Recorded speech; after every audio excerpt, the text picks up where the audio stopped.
цель азимут 358.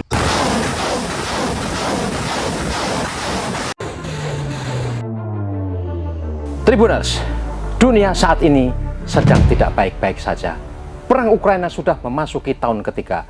Serbuan Israel ke jalur Gaza telah merenggut puluhan ribu nyawa penduduk Palestina.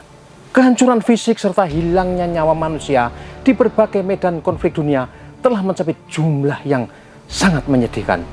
Perlawanan terus terjadi di Yaman, Suriah, Iran, Irak, dan banyak spot konflik lain di benua Asia maupun Afrika. Ketegangan politik di Laut Cina Selatan, Selat Taiwan, dan Semenanjung Korea tidak juga mereda. Tribuners, inilah Global Views, sudut pandang kita tentang ragam konflik internasional yang berdampak signifikan kepada kita semua. Perang Rusia-Ukraina dan The Battle of Verdun. Perang di Ukraina terus memperlihatkan arah keunggulan pasukan Rusia di medan pertempuran Donbas, yaitu di Republik Rakyat Donetsk dan Luhansk. Sebaliknya, Ukraina mengalami kemerosotan di berbagai front menjelang musim dingin, tapi masih mempertahankan pasukannya di wilayah Kursk, Rusia. Kemenangan Donald Trump di pemilu Amerika perlahan kini mengubah situasi di Eropa. Kanselir Jerman Olaf Scholz untuk pertama kali selama 2 tahun terakhir berbicara langsung dengan Vladimir Putin.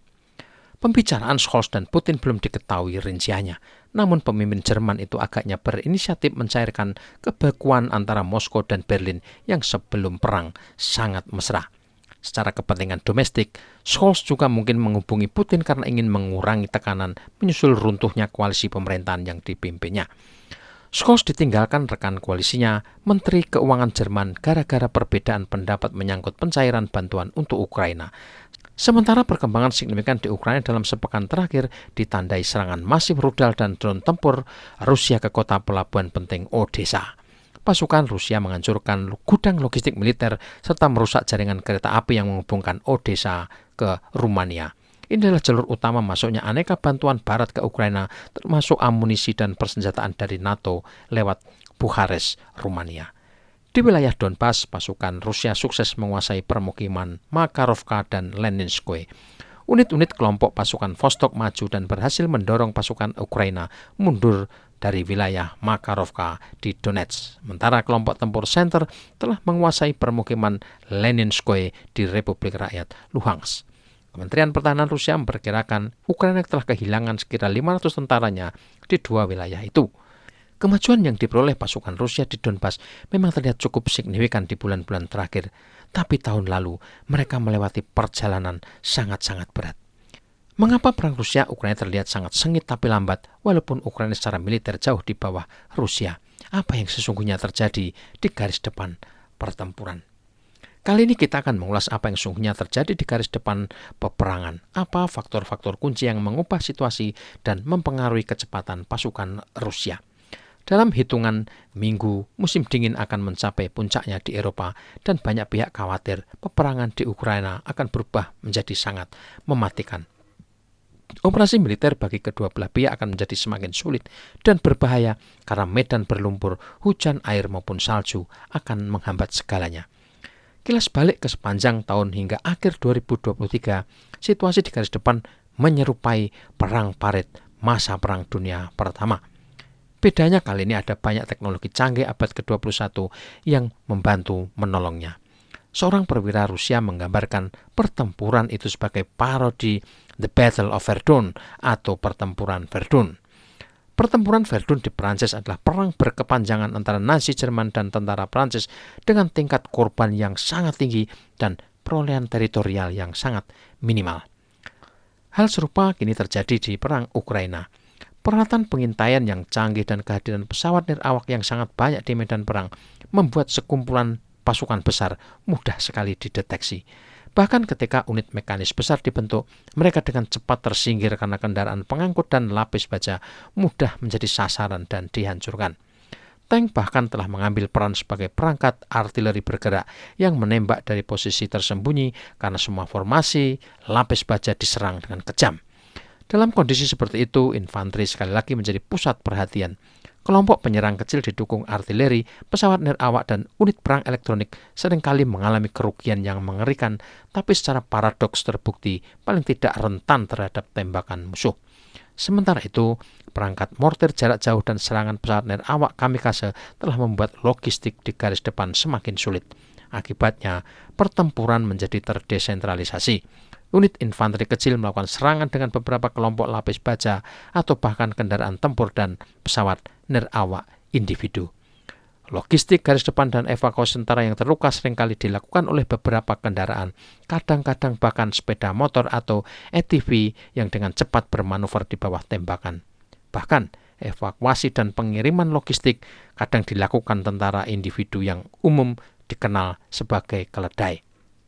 Situasi ini membuat kemajuan menjadi mustahil, lebih cepat daripada yang dapat dilakukan tentara dengan berjalan kaki.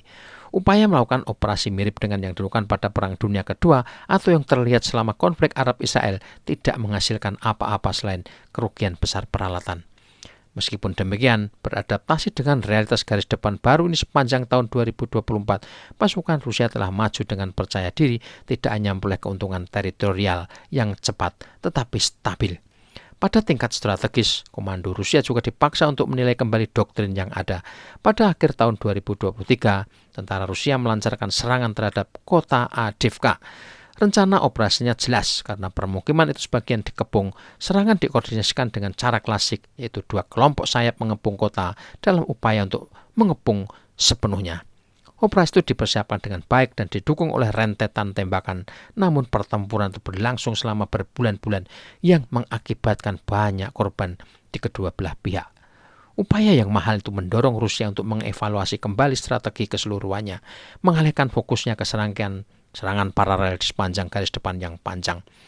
Area kemajuan yang berhasil diperkuat, sementara dalam kasus lain, ketika pasukan tidak dapat melaksanakan tugas, poros serangan dialihkan. Tentara Rusia memiliki daya tembak yang unggul, sementara pesawat tempur sangat terpengaruh pada periode 2022 dan 2023. Mereka telah kembali bertugas aktif. Militer Ukraina telah kehilangan inisiatif strategi di sektor ini karena supremasi udara Rusia. Strategi baru pun dijalankan dan cukup berhasil. Beberapa bulan pertempuran sengit di darat sekali lagi memang mengingatkan memori buruk Eropa tentang The Battle of Verdun. Namun pada musim panas ini, tentara Ukraina menemukan dirinya dalam situasi yang sangat sulit. Wilayah Donbas tetap menjadi garis depan utama pertempuran. Wilayah itu dibagi menjadi beberapa poros operasional dan tentara Ukraina terpaksa sering menarik cadangan dari berbagai wilayah. Selain itu, pertempuran berlanjut di utara wilayah Kharkov dan selatan Zaporozhye. Banyaknya korban jiwa memaksa pimpinan militer dan elit politik Ukraina untuk meningkatkan upaya mobilisasi dan merekrut tentara baru secara paksa. Brigade terbaik bergerak secara kacau dari satu bagian garis depan ke bagian lain, menutup lubang dan menderita kerugian besar karena kelelahan. Infanteri Ukraina terdiri jumlah besar rekrutmen yang dilatih secara tergesa-gesa dengan moral yang rendah yang menyebabkan kerugian lebih lanjut dan kebutuhan untuk mengirim tentara baru dan bahkan lebih buruk dalam pelatihan ke garis depan. Pada awal Agustus 2024, komando Ukraina memutuskan untuk mengubah keadaan. Angkatan bersenjata Ukraina mengumpulkan pasukan terbaiknya lalu menusuk ke wilayah Kursk, Rusia. Sejak awal perang, tidak ada pertempuran di wilayah perbatasan ini dan para elit militer Moskow mengabaikan potensi pecahnya konflik di wilayah perbatasan antara Sumy region dan Kursk. Kiev secara cepat mencapai keberhasilan taktis yang signifikan, menimbulkan kerugian yang menyakitkan bagi Rusia di daerah tersebut dan merebut kota Sutsa beserta beberapa desa di sekitarnya. Namun tentara Rusia merespon dengan cepat, menstabilkan situasi dalam pertempuran singkat namun intens. Kali ini Rusia melakukan serangan balik mendadak. Sisi barat tonjolan Kursk secara tak terduga menjadi sasaran infanteri Angkatan Laut Rusia. Ukraina bereaksi dengan cepat, melancarkan serangan terhadap unit-unit Rusia yang berada di sisi ini. Namun dengan memanfaatkan kekuatan udara dan daya tembak mereka yang unggul, Rusia berhasil menangkis serangan ini. Bagi Ukraina, operasi ini merupakan tindakan yang putus asa, tapi jika berhasil, hal itu dapat menghentikan serangan Rusia di Donbas. Namun pasukan Ukraina tidak memiliki daya tahan. Pertempuran sengit berlangsung selama beberapa minggu. Setelah itu, tentara Rusia terus melaju, mengurangi cengkeraman Ukraina. Serangan ke wilayah Kursk bukanlah tujuan utama Ukraina. Mereka tadinya ingin menarik pasukan terbaik Rusia dari Donbas dan menghentikan lajunya. Ternyata Rusia tidak menarik pasukan dari Donbas. Moskow menurunkan pasukan lain dan hanya sebagian kecil kekuatan terbaik pasukan jetnya. Serangan Ukraina ke Kursk pada akhirnya mendorong sikap keras Rusia dan operasi militer Kiev ini berbalik menciptakan masalah bagi diri mereka sendiri. Pasukan terbaik Ukraina kini terjebak di Kursk karena tidak dapat meninggalkan wilayah yang direbut karena pertimbangan politik. Di saat-saat kritis itu, Rusia mendapatkan keunggulan saat menguasai kota Ugledar, daerah di dataran tinggi yang sangat strategis. Selanjutnya pasukan Rusia bergerak melewati desa-desa kecil dengan target menuju Pokrovsk, kota pusat logistik utama bagi Ukraina di wilayah timur. Sejauh ini pasukan Ukraina masih mampu mempertahankan Pokrovsk.